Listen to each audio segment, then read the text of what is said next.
I got a feeling I'm about to get put on. I got a feeling that something finna take off. I got a feeling, and it won't be too much longer. Got a feeling coming up on the.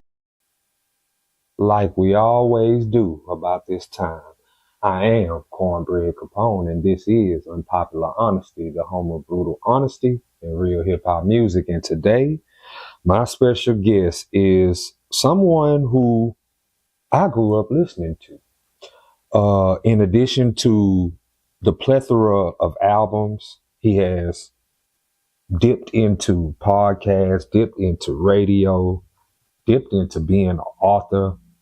So much. If you don't know who I'm talking about the wizard, Mr. K. Rino. How are you doing today, brother? Great. I'm glad to be on the show, glad to be on the platform, and ready to get it on, my brother. Yeah, I want to ask you a question because this is something that I don't know, and I'm not sure if a lot of other people know. I was aware of your music early on, and then there was a period where it was like blank space. And then I heard you again and it was different than what it was. It started off hardcore hip hop, but then when I listened to you again, it was more knowledgeable. What brought on the need to, I guess, turn the music into positive and start putting knowledge in it? Yeah, in 92, I went and visited Muhammad Mosque number 45 in Houston, Nation Islam. And that's what started the change in the direction of my message. Because when I heard the Honorable Elijah Muhammad's teachings, I was like, I got to rap about this. So I started incorporating it slowly into my music. But I was still kind of in the world too, you know. So it's kind of maybe 90-10, 80-20. But as time goes on and you start to mature as a person as well, you start to transition out of talking about a lot of the negative stuff and a lot of stuff that you feel like will not contribute to bringing life to people. Because you start to like, oh man, these words are powerful. Right. So I shut it down in terms of that, you know, switched it around and make it the ratio is now about 90-10. You know, I still would have a little fun here and there, but for the most part, it was the teachings of the Honorable Elijah Muhammad that made me say, all right, let me try to uplift people more in the music than just talk crazy. I feel like rap need that. Has the reception you've been getting from that been good? Because I've learned that sometimes when you put knowledge in the music, it's like people say, yeah, we want it, but then when you give it to them, they be like, I don't want to hear that. No, the reception's been great because, you know, you're talking about over 30 years I've been on this path with this type of message in my music. But even with the people who may feel like when they drop knowledge on a song, it's not being received, we have to be real careful to know how to drop the knowledge, meaning that you still have to make it entertaining. You know, you can't just be so knowledge oriented to where you make it boring, where it's not entertaining the people. So if you find a way to be creative with it, to put it in a way that somebody else may not have done it, then the people will receive it the same way they'll receive the dirty songs if they're looking for that. But I think once a lot of people get on that journey, they get too serious in their art. And then that's like, you know, I don't want to be depressed when I listen to you. Right. I don't want to be so serious and locked in all the time. So you have to inject a little personality into it as well, to where it can be something that can maybe some humor. And you still have the more serious songs too as well when it calls for that. But now the reception has been great for me because, like I say, I'm independent. I do everything myself, and I have the freedom to release what I want to release and say what I want to say without having anybody come back and try to tell me, no, I don't do that. You can't put that out. Out of all the performances you have done, Can you put your finger on a specific performance and say, yes, this is a standout moment in terms of my performances? Yeah. Probably when I first time I went to Europe to perform, I went to Finland, and I wasn't aware of the love and the reception that I was going to get when I got out there. I was going out there because the promoter was like, "Hey man, they got love for you out here." You know, they had the money. So when I get out there, I wasn't really ready for the love. I didn't know that it existed. So when I got on the stage and I saw all those people and all those people knowing every word and going crazy, like I was Michael Jackson or somebody, that was the moment of like, okay, this is bigger than South Park, this is bigger than Houston, this is bigger than the United States of America. So I would say my first time going overseas performing, that was when I got that moment. Now you had a moment, a real hip hop moment that I was able to see via Facebook earlier this year when you were on stage with the Blast Master KRS-One. Oh, yeah. What was that like? That was what they call the bucket list. Right? That was a dream come true because KRS-One, everybody knows me. That's one of my biggest influences, favorite artist of all, favorite rapper of all time, and just to get on stage and perform with him was like, we'd like to say, like a dream come true for me, even at my age.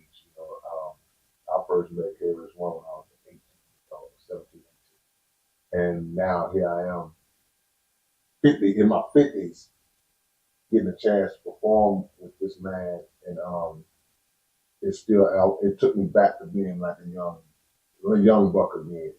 So you never get too old to have those kind of moments and to have those kind of dreams lived out. So it was a big thing. But the better moment was after that. The second time it came, which was a few months ago, and because the first time I just spit on stage during the cycle that they had, but the second time we actually was on stage, just me and him, just freestyling back and forth, bar for bar. So that was wow. That was bigger than the first time to me. Yeah, that's live right there. Y'all did a SPC album. Yeah. I believe it's called The Tie That Binds. Yeah. Could you talk about that a little bit? What brought that project home? Yeah, man, it was long overdue, really. We were talking about doing an SPC album for 30-something years, and situation never lined up because a lot of us are on different labels, different situations and all that, so we was never able to do it.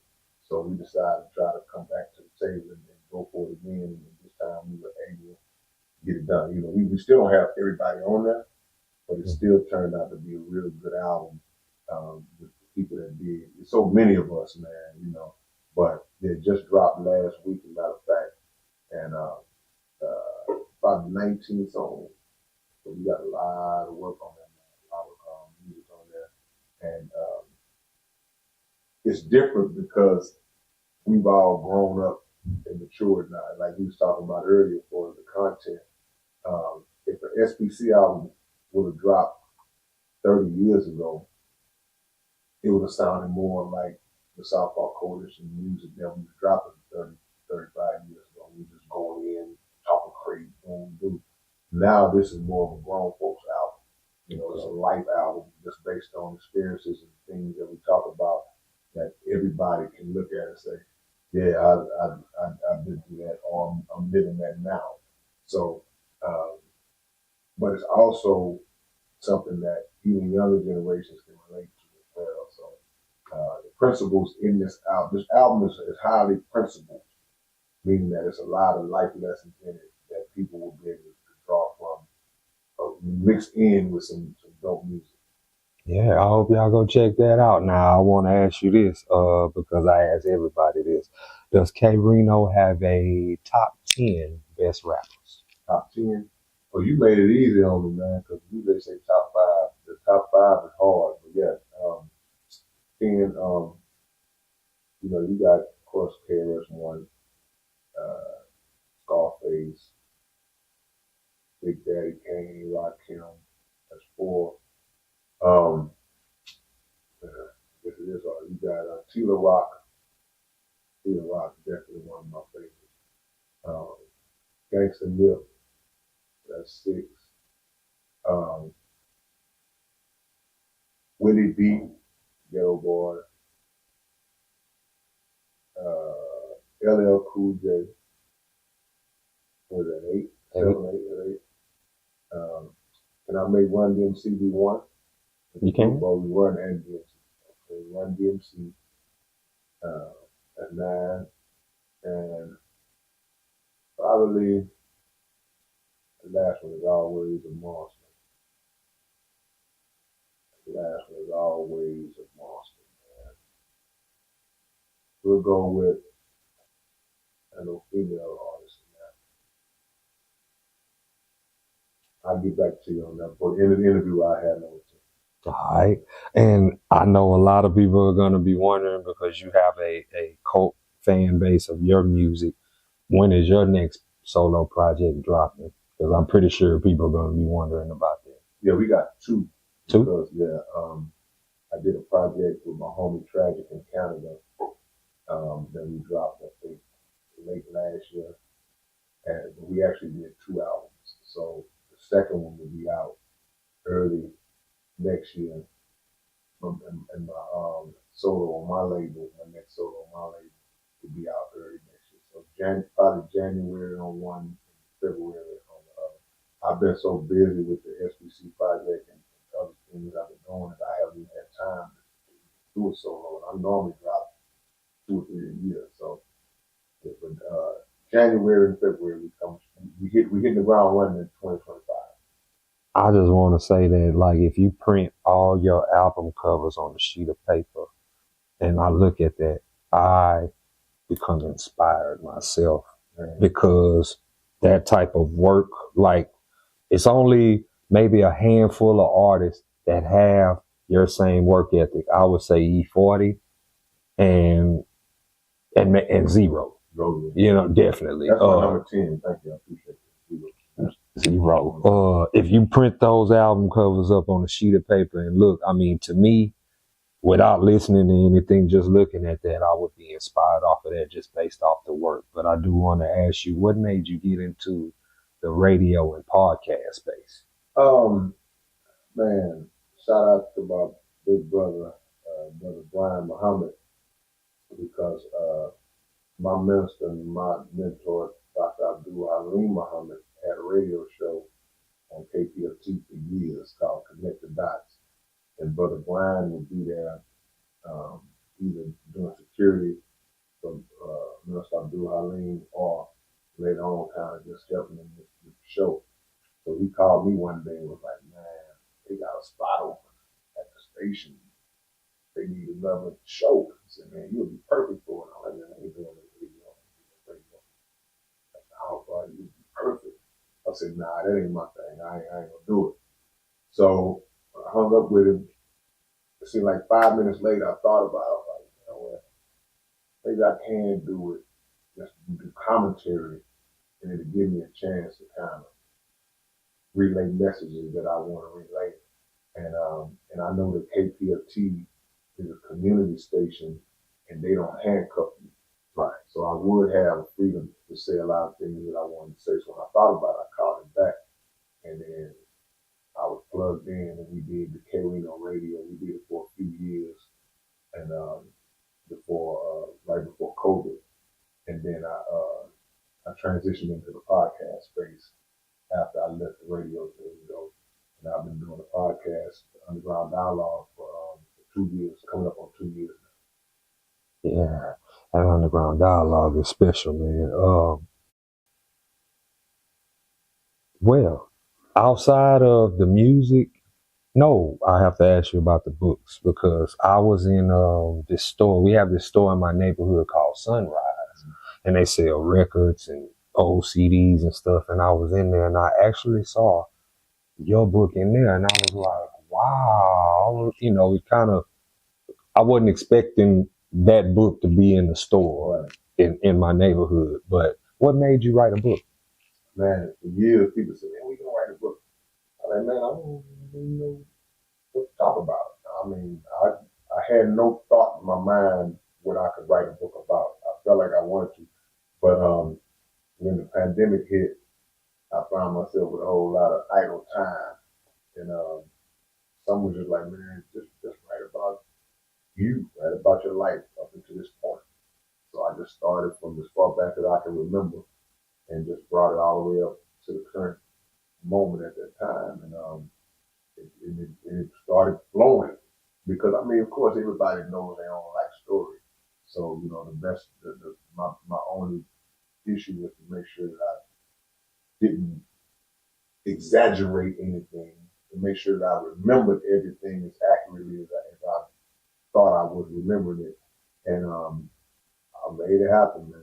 During the pandemic, I put the book out, Life Lessons and Lyrics, and then a little while later, maybe a year later, I dropped Behind These Bars because a lot of people they always ask me about writing tips, to get them tips on writing, and they ask me about stuff like writer's block and all that crap. And so I wrote a book about writing techniques that mixed in certain songs that I've written, why I wrote it, the rhyme schemes, the bar structure, all this is really, that book is like a teaching tool for writers, not just rappers.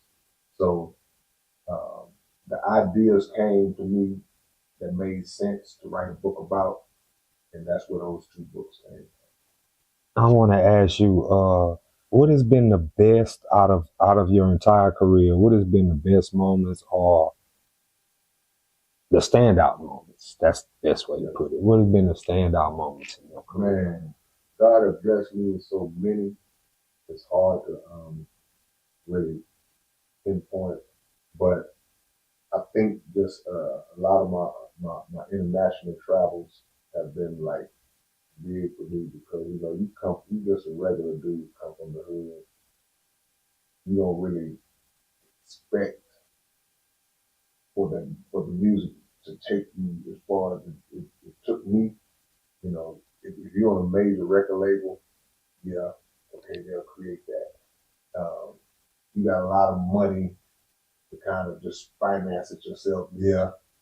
But when you just literally got it from the mud and then it organically develops into that, where you know people all around the world are showing you love. You know, so the overseas moments, um, but not to dismiss the love locally as well, because so many people in the city and just within the borders of the United States have always been there standing out and showing love for me as well. So those are some of the things that stand out. The fan base is always number one. Um, we're second to God Himself, but the fan base is it never gets old. The love that you get from the fan base, it never gets. I'm not one of the people who is annoyed by the love that people show me, you know, because it could be the other way around. Right. The other way around, you find yourself missing, like, oh, you should appreciate it. Right. So, yeah, so those are some of the moments. But when you've been doing this 40 years, it's so many. And a lot of times, it's not the ones that people would view as being the big moments. It could be some of the more smaller things, you know, just getting in a car, riding city to city, promoting, you know, going to do a show in Austin or San Antonio, things like that, man. Those are the blessed moments. People telling you the effect that your music never had on their life in terms of, you know, transforming them into a better person. You know, those are the things that stick with you more than anything else. If there was a young artist who needed advice, what advice would you give them? The advice that I would give them is to not be scared, to be great. You know, don't be afraid to be great. A lot of people will say, well, they're afraid to fail, but you're really not afraid to fail. You're afraid to be great. You know, failure is something that you're not going to avoid on certain levels. You're going to fail, but you take the failure as a building block in terms of gain experience and knowing what not to do moving forward. But a lot of people, they get afraid to ascend to a higher level because of the responsibility that's going to come along with it. But also, you tell them to learn the business. Do the best you can to learn the business side of this game, because I say this all the time: talent takes care of itself. You're born with that, but other people will recognize your talent, exploit that talent, and they will make all of the money. You know what I mean? That's what you don't want. So learn the business the best you can, and never give up your creative control, because that's another mistake that a lot of artists make, and they get to a point where it's like, man, I can't put out what I want to put out. I can't release when I want to release. Freedom as an artist is your biggest asset. Best thing you have is freedom. So those are just 2 or 3 things that come to mind. And before we get up out of here, is there anything that you would like to say? Oh man, I just appreciate y'all for having me on. Much success to y'all moving forward as well, and just keep your eyes on the movement. You know, the South Park Coalition has been around, coming up on 40 years. So, you know, shout out to everybody who has made it possible for us to be around this. If the people are not supporting you, what you're doing is just a hobby. So we've been blessed to not have it just be a hobby. It's actually been, you know, a way of life for us and living for us. So yeah, we thank y'all, and subscribe to the YouTube channel, The Real K Rino. It's The Real K Rino on YouTube, The Real K Rino #1 on Instagram, and Underground Dialogue Podcast. I got a sports podcast too that I do called Legends 34 Sports Podcast, where we just talk about everything going on in the world of sports. All right, man. I appreciate you coming through and hollering at me. Hopefully I can grace your platform as well. Without a doubt, man. And on behalf of the Wizard, I am Kornbread Capone, and this is Unpopular Honesty, the home of brutal honesty and real hip hop music. And until next time, everybody, peace and love, because that's what the world needs.